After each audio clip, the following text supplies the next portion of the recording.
So, hello guys! What's up? It's me again, Alicia nyo, at nagbabalik ulit para sa ating panibagong video.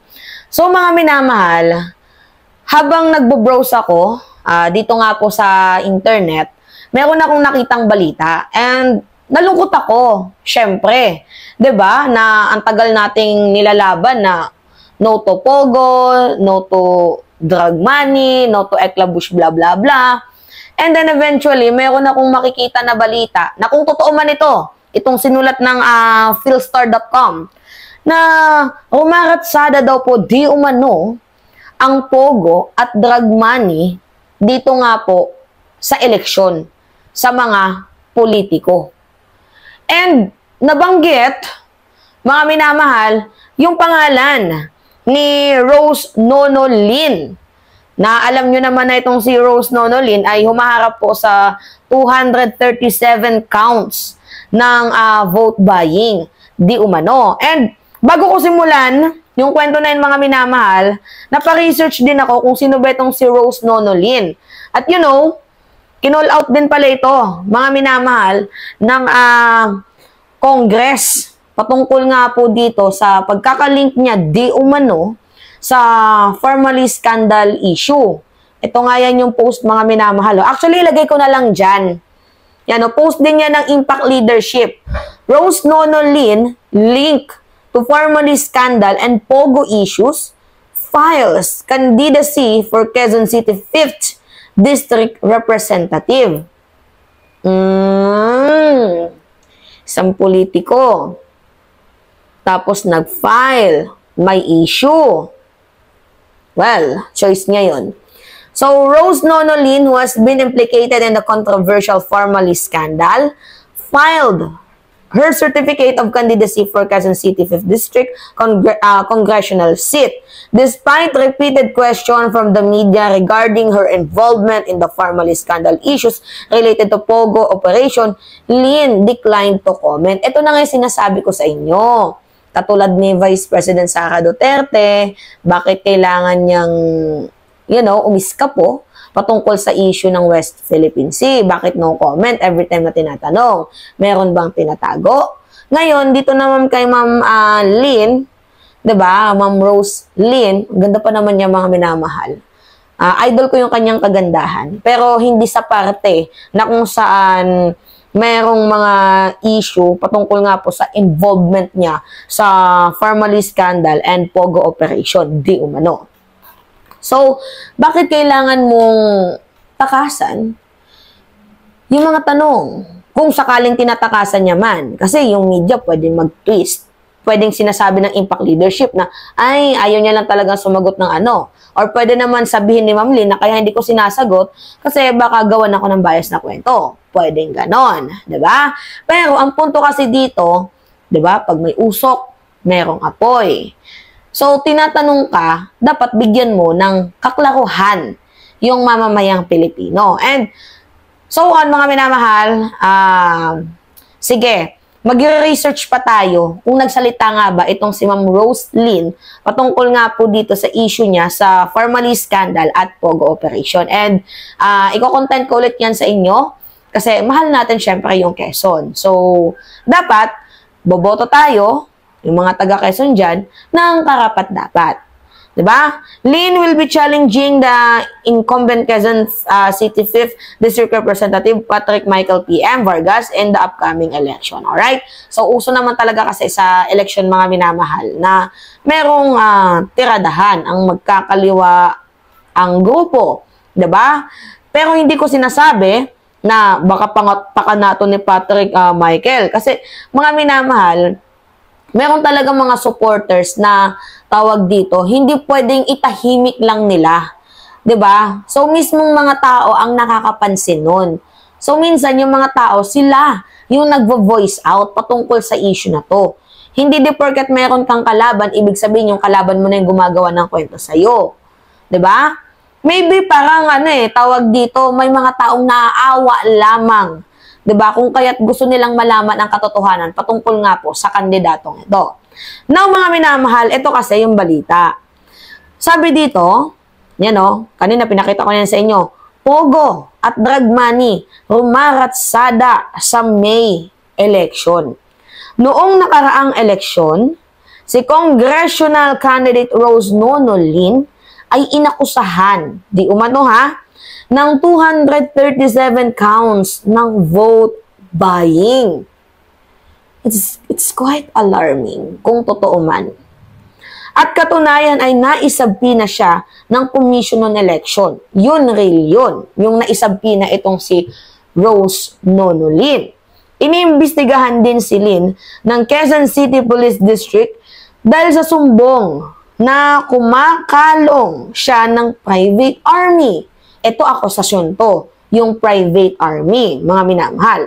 Ano ang resulta ng mga nasabing investigasyon ng COMELEC at QCPD?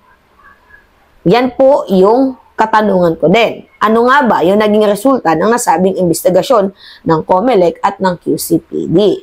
So, kaya naitanong yan ng mga kosa ko dahil si Lin ay magre-return bout ng kanyang kalaban sa may midterm election. Alam nyo kasi, pag may history na kasi ng vote buying, medyo red flag na yan. Diba? Sabihin mo natin na totoo or hindi. Pero once na pumutok yung issue mo about sa vote buying, red flag na yan. Kasi, you know, hindi mo kayang kalabanin yung kalaban mo nang hindi ka nandudugas. Parang ganun yung atake. So, sabi dito, at kumalat naman ang akusasyon na sangkot na naman siya sa vote buying. Aboy! Mukhang puno ang balon ni Lin at panaylabas nito ng pizza. Kung sa bagay, tuwing election talaga, uso ang gibaan at sorry na lang si Lin at nadamay siya mismo. So, sabi pa dito ng PhilStar, sanay naman si Lin sa gibaan. Dahil sa akusasyon laban sa asawang si Lin, Wei Xiong, na sanggang dikit ng di umano'y, oh my God, drug lord at pogo maintainer na si Michael Yang. Ako, hindi ko i-judge itong si Rose Lin kung yung asawa niya man di umano ay sangkot. Pwedeng maybe asawa niya lang ang sangkot, 'di ba? Pero siya hindi. Pero ngayon, dapat siyempre, mag-asawa, nagtutulungan din yan. Diba, mga minamahal? We do not know lang. Not unless innocent until proven guilty. Diba? Pero tayo ay nagtatanong lang. Kasi mga minamahal, kapag na-involve kasi, yung pangalan mo dito, kunyari ako, may picture kay Michael Yang, red flag yun. Kasi hindi pwedeng, it is just a picture. Diba? Baka maybe may transaction. Ito pa kaya na yung asawa ni Lin, di ba, ay nasasangkot sanggang dikit umano ng drug lord at pogo maintainer na si Michael Yang. Lalo pat itong si Rose Lin ay na-issue din na mayroong pagkakasangkot sa family issue at pogo scandal. Medyo quite alarming lang, mga minamahal, if you will connect the dots. Kaya nga, itong article na to, I think, sinulat to dahil, syempre, sabi ko nga sa inyo, pag may usok, merong apoy. 'Di ba? Maybe merong naaamoy na rumaratsada ang pogo at drug money. 'Di ba? Sa mga politiko ngayong darating na eleksyon. So sabi dito, sige nga, sa mga nanonood sa akin, mga minamahal, kapag narinig nyo yung pangalang Michael Yang, ano yung napapasok sa isipan ninyo? Ako, syempre, yung sa Dumoy. Diba, mga minamahal, love raid. Kasi doon tumunog yung kanyang pangalan. Bukod pa doon, best friend ni Digong. Bukod pa doon, ano pa? Diba, pogo scandal. Bukod pa doon, mga minamahal, drug lord. Yun po. Kapag Michael Yang, syempre, yun yung papasok unang-una sa isip ng mga tao. Okay? Ang Presidential Economic Advisor ni Tatay Digong, kahit isang dayuhan, which is mali yun, mga minamahal. Bakit na-appoint itong si Michael Yang kahit dayuhan niyang kupal na yan? Diba? Ano ba? Nagbabayad ba to ng utang na loob? Nagtatanong lamang. Matatandaan na siyang ay nagtayo ng Los Amigos Mall sa Davao City na inaprobahan ni Tatay Digong taong 2000.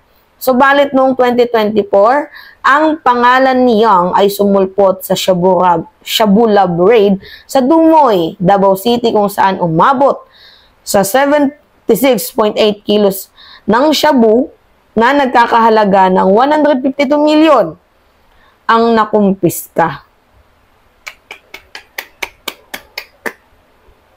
Isa sa 11 suspect na naaresto ay si Alan C., na siya lang ang marunong magtagalog.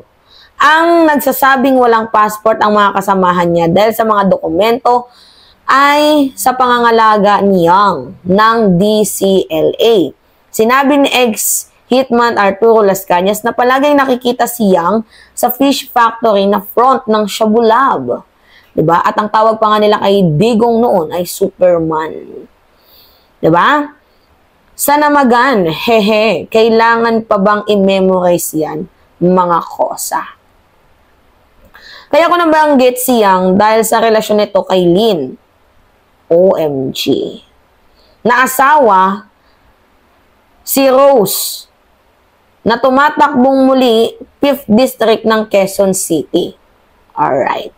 Dahil sa kaliwat kanan niyang pagmumudmud ng ayuda sa kanyang constituent, ang tanong, tuloy ng mga kosa ko ang pondo kaya niya ay galing sa pogo or droga. Nagtatanong lamang po yung nandito sa article na to. 'Di ba? So, yun po, mga minamahal. And I think dapat si Ma'am Roslyn sumagot. Magkaroon siya ng interview. 'Di ba? Sa mga sikat na nag-interview, I think sino ba? Yung INC, 'di ba? Yung nag-interview. Dapat magpa-interview siya doon kay Karen, pwede din. 'Di ba? Pwede siya doon kay Katon Ying, pwede siya magpa-interview at palinawin niya yung mga issue.